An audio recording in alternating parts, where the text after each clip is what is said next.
રોહિત દેવડા. નમસ્કાર. ઘણી બધી સિરિયલ કિરદાર નિભાવી રહ્યા છે. મૂળ ગોધરાના આપણા રહેવાસી છે. હાલ સ્ટાર ભારત પર એક સિરિયલ સ્ટાર્ટ થઈ છે જેનું નામ છે કામધેનુ. કામધેનુ ગૌમાતા ભારતની પહેલી એવી સિરિયલ હશે કે જે ગાય માતા પર આધારિત છે. અને આજે એ આપણી ગોધરાની ગૌશાળા એટલે જીવદયાધામ પાંજરાપોળમાં ત્યાં અમારી મુલાકાત થઈ. તો આજે જાણીએ એમની સાથે કે કેવો રહ્યો એમનો અનુભવ. પહેલા તો તમારું ખૂબ ખૂબ સ્વાગત. ધન્યવાદ. મને આ ગૌશાળામાં આવવાનો એક ચાન્સ મળ્યો, કારણ કે હું ગોધરાના અંદર રહીને મને ખ્યાલ છે કે પાંજરાપોળ જે ગૌશાળા છે આપણી, ત્યાં જ મેં મોસ્ટલી વિઝિટ કરી છે. પણ ફર્સ્ટ ટાઈમ હું અહીંયા આવ્યો અને ખરેખર બહુ જ ભવ્ય રીતે બનાવવામાં આવેલું છે આંગણ. ખાસ કરીને આપણી જે ગૌ માતા છે તેના સંરક્ષણ માટે, તેની સારવાર માટે અને તેમના જતન માટે અહીંયા આયોજન કરવામાં આવેલું છે.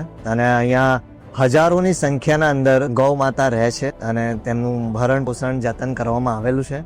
અને તેમની સારવારથી માંડીને તેમના ઓપરેશન્સથી માંડીને દરેક વસ્તુ જે એક પશુને જરૂર હોય છે, જે માતાને જરૂર હોય છે, એ દરેક વસ્તુ પ્રોવાઈડ કરવામાં આવે છે. ખાસ કરીને અહીંયા કનેક્ટ કરવાનું એક મુખ્ય કારણ એક જ છે. જેમ નીરવભાઈએ આપણને જણાવ્યું કે હું ઘણા જ બધા ટીવી શોઝમાં, એડવર્ટાઇઝમેન્ટમાં મેં કામ કરેલું છે. ગાય માતા પર જે અમારો શો આવી રહ્યો છે, કામધેનુ ગૌ માતા, અહીંયા વિચાર આવ્યો મને કે એકવાર વિઝિટ કરવી જોઈએ આ જગ્યાની. સો મને અહીંયા લઈને આવ્યા. અને મુખ્ય કારણ એક જ છે કે હું એમાં એક ખૂબ જ મુખ્ય ભૂમિકામાં છું. દેવરાજ ઇન્દ્ર આ શોનો એક નેગેટિવ લીડ પણ છે.